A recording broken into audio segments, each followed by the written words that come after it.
प्रधानमंत्री अभी थोड़े दिन पहले इंडोनेशिया गए थे। ये विज़िट बहुत सुर्खियों में थी, खबरों पे। मैंने सोचा थोड़े दिन बाद ये वीडियो बनाता हूँ और आपको स्ट्रेटेजिक इम्पोर्टेंस बताता हूँ इस विज़िट की। प्रधानमंत्री ने पिछले साल 2025 की रिपब्लिक डे पे इंडोनेशिया के प्रधानमंत्री को भारत का चीफ गेस्ट बुलाया था रिपब्लिक डे के लिए। बट ये जो विज़िट थी जिसमें हमारे प्रधानमंत्री अभी गए इंडोनेशिया, उसमें 3 चीज़ें बहुत सक्षम बाहर निकल के आई हैं, उस पर हम बात करते हैं।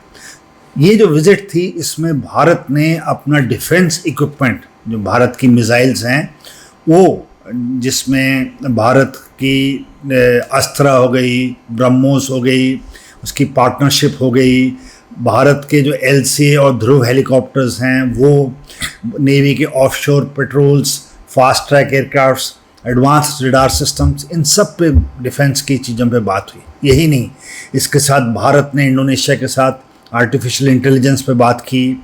उन्होंने IIM बैंगलोर को वहाँ पे इंडोनेशिया में एक कैंपस बनाने की अनुमति दे दी। भारत की जो UPI पेमेंट है वो इंडोनेशिया ने एक्सेप्ट कर ली है। भारत की जो वोटिंग मशीन है, जिस पे भारत जो लार्जेस्ट डेमोक्रेसी है, सबसे ज़्यादा लोग उस पर वोट करते हैं, वो इंडोनेशिया ने बोला कि हम लेंगे। उसके बदले भारत ने इंडोनेशिया से बोला कि हम निकल, स्टील, रेयर अर्थ और जो भी मेटल्स वहाँ पे निकलते हैं उनसे जो मैग्नेट्स बनते हैं, जो कि हमारी साइबर सिक्योरिटी और उस पर हमारे जो मैन्युफैक्चरिंग में काम आते हैं, उसके लिए जो इलेक्ट्रॉनिक व्हीकल्स एंड बाकी इक्विपमेंट है वो हमारे को वो भेजेंगे। बट ये नहीं है, मैं आपसे इससे आगे बात करना चाहता हूँ, और वो ये है कि भारत ने इंडोनेशिया के साथ एक एग्रीमेंट किया है कि उनका जो सबांग पोर्ट है वो उसको डेवलप करेगा। अब सबांग पोर्ट की रेलेवेंस मैं आपको बताता हूँ। आप सबको पता है, मैंने एक प्रोग्राम भी बनाया था कि ग्रेट निकोबार पे भारत एक अपना एस्टैब्लिश कर रहा है पूरा airfield, port, harbour and military setup.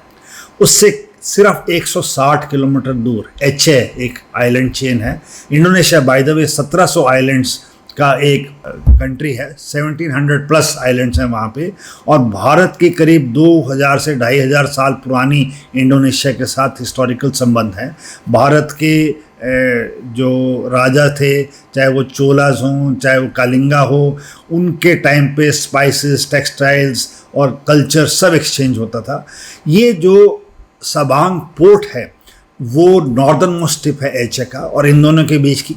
But सबसे ज़रूरी चीज़ है कि दुनिया की जितनी फ़िशिंग और जो बाकी ट्रेड है चाइना का, जो सारा सामान जाता है वो इस चैनल के थ्रू जाता है। तो अब जबकि स्ट्रेट ऑफ हॉर्मुज़ पे ईरान ने बता दिया है कि कैसे ज्योग्राफी को वेपन बनाया जा सकता है, भारत ने एक लेसन वहाँ से लिया है। और एक तरफ अब भारत का ग्रेट निकोबार हो जाएगा और दूसरी तरफ सबांग पोर्ट हो जाएगा, और चाइना इससे बहुत परेशान है। चाइना जो ग्रेट निकोबार में गैलाथिया पोर्ट है जहाँ पे ट्रांसशिपमेंट बनना था, उसको लेके परेशान है। और उन्होंने क्वेश्चन भी किया है इंडिया के ऑपोजिशन ने कि ये 90,000 करोड़ रुपए हम क्यों खर्च रहे हैं, यहाँ पे इकोलॉजिकल डैमेज होगा, वो सब आपने न्यूज़ में देखा। बट 40% ग्लोबल ट्रेड और 80% चाइना का ऑयल इस यहाँ से निकलता है। इसकी अगर हम और स्ट्रेटेजिक वैल्यू देखें तो भारत को चीन ने हर तरफ से स्ट्रिंग ऑफ पर्ल्स की तरफ से घेरा हुआ है, चाहे वो कोको आइलैंड्स हों, चाहे वो हेम्बनटोटा हो श्रीलंका में, चाहे वो मालदीव्स हों, चाहे वो ग्वादार पोर्ट हो पाकिस्तान में। तो ऐसा एक विश्वास लाया जाता था कि भारत को हर तरफ से, बट भारत की जो रणनीति है पिछले कुछ सालों में और पिछले 1-1.5 साल से स्पेशली, अब वो उसको डबल फिश हुक के नाम से जाना जाता है। डबल फिश हुक क्या है, आइए 1 मिनट इस पर बात करते हैं। भारत ने जो अपनी एसोसिएशन बढ़ाई हैं मैरीटाइम इंफ्रास्ट्रक्चर के लिए, चाहे वो आइगेलिया आइलैंड्स के साथ हो, चाहे जम्पशन आइलैंड्स के साथ हो, हमारे प्रधानमंत्री अभी सेशल्स गए, हमारे प्रधानमंत्री मॉरिशस गए, इन सब कंट्रीज़ को नेट सिक्योरिटी प्रोवाइड करने का आश्वासन दिया। और ऊपर में वियतनाम, जापान और साउथ कोरिया के साथ हमारे एग्रीमेंट्स हुए हैं, इंडोनेशिया के साथ अभी एग्रीमेंट्स हुए हैं, और भारत अभी हमारे प्रधानमंत्री ऑस्ट्रेलिया और न्यूजीलैंड भी होके आए हैं। तो अगर आप देखें तो ये उल्टा एस शेप में बनता है दोनों तरफ, और ऐसे ही एक डबल फिशिंग हुक के नाम से होता है। तो जो स्ट्रिंग ऑफ पर्ल्स हैं चाइना के, चाहे वो सवांग में हो, ट्रिंकोमाली में हो, चाबहार हो, सितवे हो, ये सारे के सारे भारत के काउंटर्स हैं उनके चाइना के प्रति। और इसकी आवश्यकता मई 2026 से ज़्यादा महसूस हुई, क्योंकि भारत से जो एक ईरानियन शिप निकला था मार्च 2026 में, वो यूएस ने श्रीलंका के साउथ में उसको डुबो दिया। तो तब भारत को ये रियलाइज़ हुआ कि दुश्मन हमारे इंडियन ओशन तक आ चुका है और इसमें हमारे को सक्शन। तो जो मलाक्का स्ट्रेट का क्लोजेस्ट पॉइंट है वो दोनों देशों मलेशिया और इंडोनेशिया के बीच में से जो जाता है, उसकी जो डिस्टेंस है वो सिर्फ 2.7 किलोमीटर्स है। तो भारत ने ये रियलाइज़ किया है कि हमारे को लॉन्ग टर्म एसोसिएशन रखनी पड़ेगी इंडोनेशिया के साथ, और जो उनके प्राबोवो जो उनके राष्ट्रपति हैं, वो उन्होंने एक ओपन स्टेटमेंट में उस दिन पूरी दुनिया को कहा कि मैंने अपना डीएनए चेक कराया है और वो हमारा भारतीय मूल का डीएनए है। अगर इंडोनेशियन आर्म्ड फोर्सेस की बात की जाए तो उसको उनके पास F-16s हैं, Su-27s हैं, Su-30s हैं और हॉक्स हैं उनके पास 209s।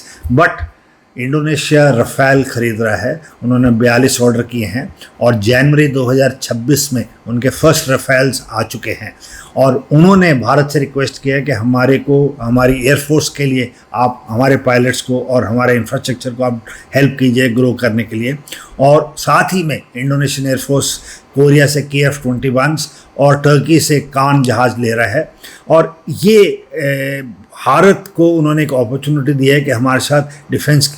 नेक्स्ट, एक भारत का एक प्राचीन कल्चर है, हमारी हिस्टोरिकली टेम्पल्स और इंफ्रास्ट्रक्चर को, हमारे जो कल्चरल वैल्यू की प्लेसेस हैं उसको। तो एक प्रणबनन टेम्पल है इंडोनेशिया में जो पुराना है, शिव जी का मंदिर है। तो प्रधानमंत्री वहाँ विज़िट किया और प्रधानमंत्री ने बोला है कि आर्कियोलॉजिकल सर्वे और भारत इस मंदिर को रेस्टोर करेगा। सो कल्चरली ऑल्सो भारत ने इंडोनेशिया का हाथ पकड़ा है और इंडोनेशिया ने बोला है, जो कि लार्जेस्ट मुस्लिम कंट्री है दुनिया का, कि हम दो डिफरेंट रिलीजन फॉलो करते हैं बट कल्चरली हम भारत के साथ हैं। और मेरी समझ से ये जो विज़िट रही है प्रधानमंत्री की, चाहे वो चाइना के काउंटर, चाहे वो हमारे अपनी रिक्वायरमेंट्स के लिए रेयर अर्थ और मैग्नेट्स के लिए, चाहे हमारे को एक फुटहोल्ड चाहिए, चाहे हमारे को डबल फिश हुक की रिक्वायरमेंट हो, चाहे हमारे को क्लोज कोऑपरेशन चाहिए ट्रेड और उसमें, और हमारी बाकी चीज़ों में वो उनको हमारा हेल्प चाहिए, तो वो एक बहुत इम्पॉर्टेंट लैंडमार्क विज़िट रही है। ऐसे और चीज़ें मेरे साथ देखते रहिए, अपने कमेंट लिखिए और शेयर कीजिए और लोगों के साथ, बने रहिए, देखते रहिए मेरे साथ। Thank you very much and जय हिंद।